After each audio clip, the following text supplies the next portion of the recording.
Hello my dear बच्चों, कैसे हो। आज हम देखेंगे प्रश्नावली 3.3 का क्वेश्चन नंबर 1।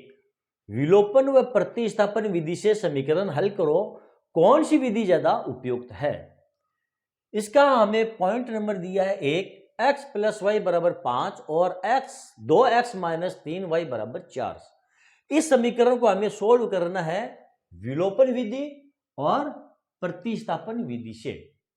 उसके बाद हमें यह बताना है कि कौन सी विधि ज्यादा उपयुक्त है। बच्चों, वो हमारे ऊपर डिपेंड करती है कि हमें कौन सी विधि ज्यादा अच्छी लगती है।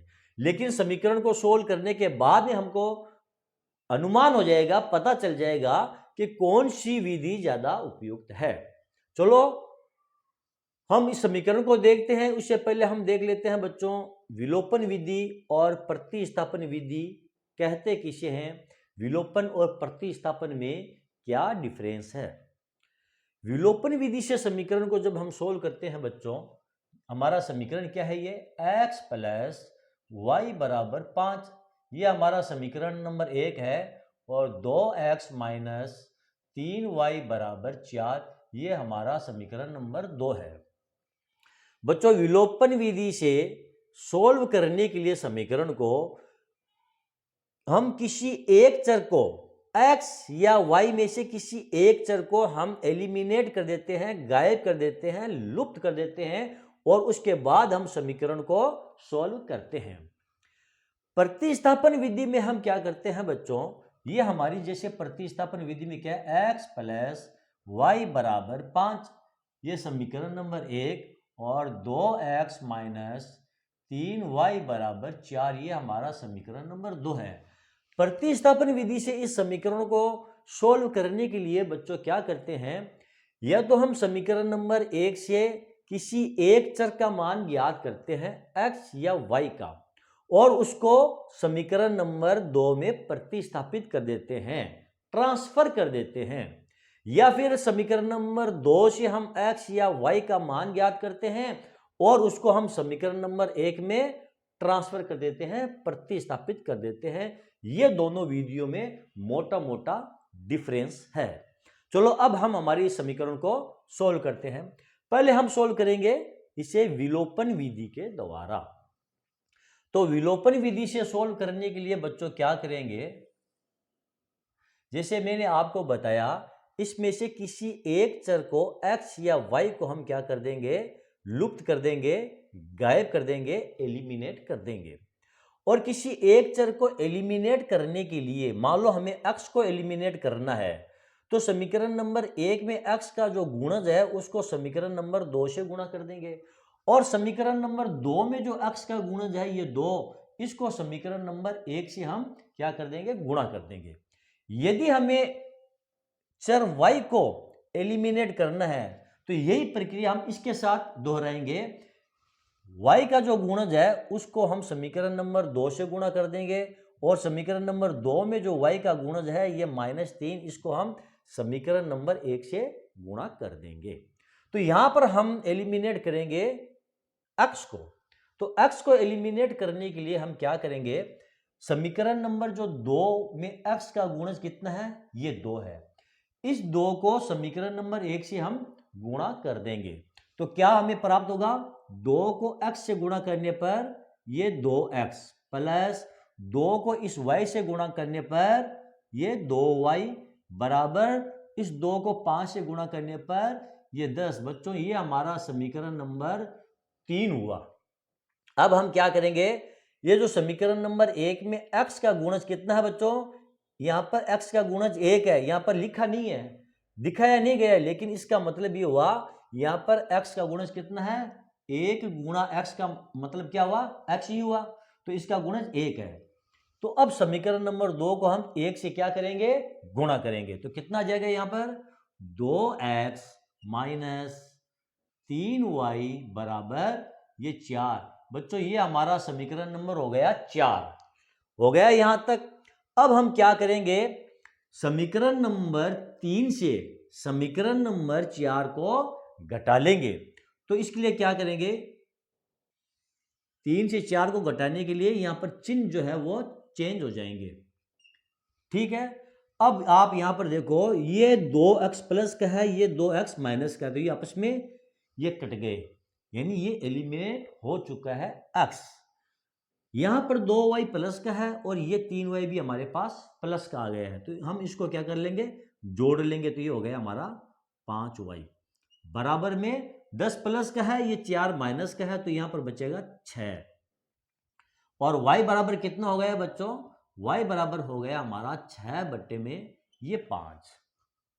अब y का मान हमको प्राप्त हो चुका है, y बराबर 6 बट्टे 5। अब इससे हमें ज्ञात करना है x का मान।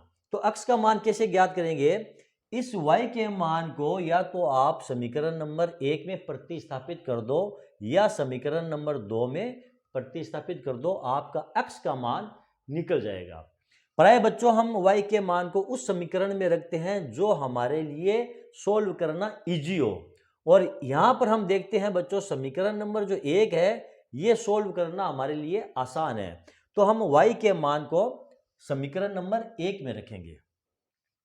यहां पर लिख देते हैं y बराबर 6 बट्टे 5 को समीकरण नंबर 1 में रखने पर,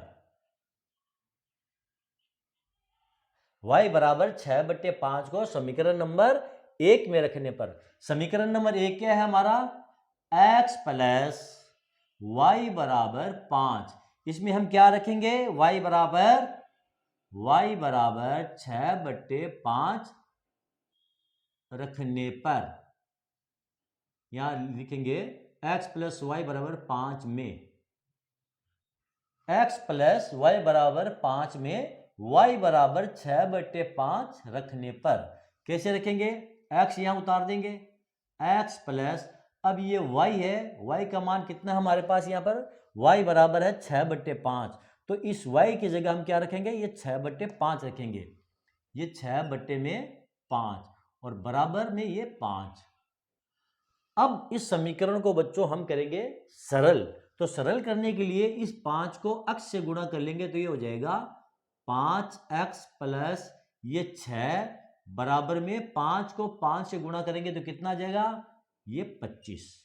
ओके, अब क्या करेंगे बच्चों, अब हम करेंगे पक्षांतरण, यानी ये जो 6 है इसको हम राइट हैंड साइड की तरफ ले जाएंगे, तो ये हो जाएगा 5x बराबर 25 माइनस 26। क्यों, क्योंकि जब पक्षांतरण करते हैं तो संख्याओं का जो चिन्ह है वो चेंज हो जाता है, कौन सी संख्या का, जिस संख्या को हम पक्षांतरण करते हैं।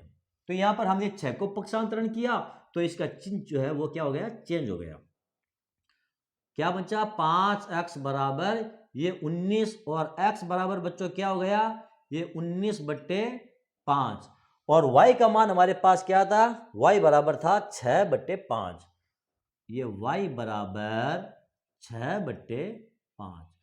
बच्चों ये हमारा विलोपन विधि के द्वारा आंसर हमें प्राप्त हो चुका है, x बराबर 19 बट्टे 5 और y बराबर 6 बट्टे 5।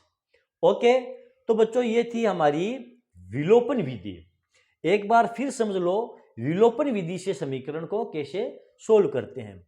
विलोपन विधि में समीकरण को सोल्व करने के लिए दोनों समीकरण में से किसी एक चर को हम एलिमिनेट कर देते हैं, या तो x को या y को। एलिमिनेट करने के लिए यदि हमें x को एलिमिनेट करना है तो समीकरण नंबर 1 में जो x का गुणज है उसको समीकरण नंबर 2 से गुणा कर लेंगे, और समीकरण नंबर 2 में जो x का गुणज है उसको समीकरण नंबर 1 से हम गुणा कर लेंगे। हमने यहाँ गुणा किया तो हमें ये 3 और 4 समीकरण प्राप्त हुए, इससे हमें y का मान मिल गया, और इस y के मान को आप चाहो तो समीकरण नंबर 1 या समीकरण नंबर 2 में रख दो और आपका x का मान आपका निकल जाएगा जो कि 19 बट्टे 5 है। ये थी हमारी विलोपन विधि। चलो बच्चों अब हम देखते हैं हमारी प्रतिस्थापन विधि। प्रतिस्थापन विधि से समीकरण को कैसे सोल्व किया जाता है। बच्चों जैसे शुरुआत में हमने देखा था प्रतिस्थापन विधि किसे कहते हैं। प्रतिस्थापन विधि में या तो हम समीकरण नंबर 1 से x या y का मान ज्ञात करेंगे, x या y दोनों में से किसी एक का मान ज्ञात करेंगे और उस मान को हम समीकरण नंबर 2 में प्रतिस्थापित कर देंगे, यानी उसमें हम ट्रांसफर कर देंगे। ओके, या फिर हम समीकरण नंबर 2 में x या y का मान ज्ञात करेंगे, और जो x या y का मान हमें मिलेगा उसको हम क्या करेंगे, समीकरण नंबर 1 में ट्रांसफर कर देंगे। ओके, चलो इसको हम अब सोल्व करते हैं। हम समीकरण नंबर 1 से x का मान ज्ञात करेंगे। क्यों? क्योंकि बच्चों समीकरण नंबर 2 की अपेक्षा समीकरण नंबर 1 है वो सरल है और इजी है सोल्व करना। तो समीकरण नंबर 1 से क्या आ जाएगा, x प्लस वाई बराबर 5, और x बराबर क्या हो जाएगा बच्चों, 5 माइनस वाई। यहां पर x का मान हमें मिल गया है, x बराबर 5 माइनस वाई। ओके, अब हम इसको मान लेते हैं, चलो बच्चों समीकरण नंबर 3। अब ये जो हमारा समीकरण नंबर 3 है, x बराबर 5 माइनस वाई, आप चाहो तो इस समीकरण नंबर 3 को समीकरण नंबर 2 में आपको क्या करना है, ट्रांसफर करना है। एक में नहीं होगा ये, क्योंकि एक से तो हमने x का मान ज्ञात किया है, तो इसको हम समीकरण नंबर 2 में क्या करेंगे, ट्रांसफर करेंगे। x समीकरण नंबर, यहां पर लिखेंगे हम समीकरण नंबर 3 को समीकरण नंबर 2 में रखने पर समीकरण नंबर 2 क्या है हमारा, चलो यहां उतार लेते हैं, 2x माइनस 3y बराबर 4। इसमें हम क्या रखेंगे, x बराबर 5 माइनस वाई को रखने पर क्या आ जाएगा हमारे पास, 2x की जगह क्या रखेंगे, 5 माइनस वाई, 5 माइनस वाई, इसको कोष्टक में बंद कर देंगे। फिर क्या आ जाएगा यहां पर, माइनस ये 3y बराबर ये 4। अब बच्चों वापस हम इस कोष्टक को ओपन करेंगे, तो इसके लिए हम क्या करेंगे, इस 2 को 5 से गुणा करेंगे, तो कितना आ जाएगा 10, माइनस 2 को इस y से गुणा करेंगे, y माइनस का ना, तो इसलिए आ जाएगा माइनस 2y, माइनस ये 3y और बराबर ये 4। अब हम पक्षांतरण करेंगे संख्याओं का, तो हम क्या करेंगे, ये माइनस 2y और ये माइनस 3y, इनको तो हम जोड़ लेंगे, तो ये हो जाएंगे माइनस 5y बराबर ये 4, और 10 को पक्षांतरण करेंगे तो ये प्लस का इधर जाकर के हो जाएगा माइनस का 10। कितने बच गए, यहां पर देख लेते हैं, बराबर माइनस 5y बराबर माइनस 6, और y बराबर क्या हो जाएगा, बराबर माइनस 6 बट्टे माइनस 5। ये माइनस से माइनस कट गया तो पीछे क्या बचा, y बराबर 6 बट्टे ये 5। बच्चों हमें यहां पर y का मान मिल चुका है 6 बट्टे 5। अब क्या करेंगे, अब इस y के मान को या तो आप समीकरण नंबर 1 में रख दो या आप समीकरण नंबर 2 में रख दो, आपको x का मान मिल जाएगा। बच्चों y का बराबर 6 बट्टे 5 है, इसको हम उस समीकरण में रखेंगे जिसको सोल्व करना हमारे लिए आसान हो। तो जाहिर सी बात है सोल्व करना, x प्लस वाई बराबर 5, ये समीकरण सरल है, तो इसी में हम इसका मान रखेंगे। तो y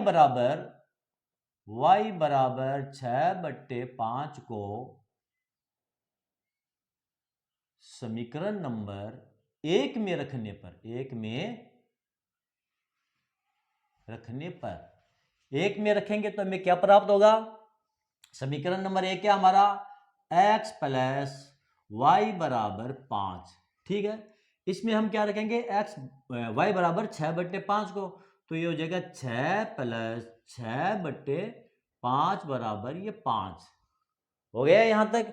अब हम इसको क्या करेंगे, समीकरण को इसको हम सरल करेंगे। तो सरल करने के लिए क्या करेंगे, 5 को x से गुणा करेंगे, तो ये हो जाएगा 5x प्लस 6 बराबर ये 25। क्यों, 5 को 5 से हमने गुणा किया। अब हम करेंगे इसका पक्षांतरण, तो क्या हो जाएगा, ये 5x बराबर 25 माइनस 6, और 5x बराबर क्या हो जाएगा, ये 19, और x बराबर 19 बट्टे 5। बच्चों ये हमारे पास x का मान भी निकल चुका है, और y बराबर क्या था हमारा, y बराबर था 6 बट्टे 5। ये प्रतिस्थापन विधि के द्वारा बच्चों हमारा आंसर निकल चुका है। तो बच्चों देखा हमने प्रतिस्थापन विधि के द्वारा समीकरण को कैसे सोल्व किया जाता है। एक बार फिर हम इसको रिपीट कर लेते हैं जल्दी जल्दी।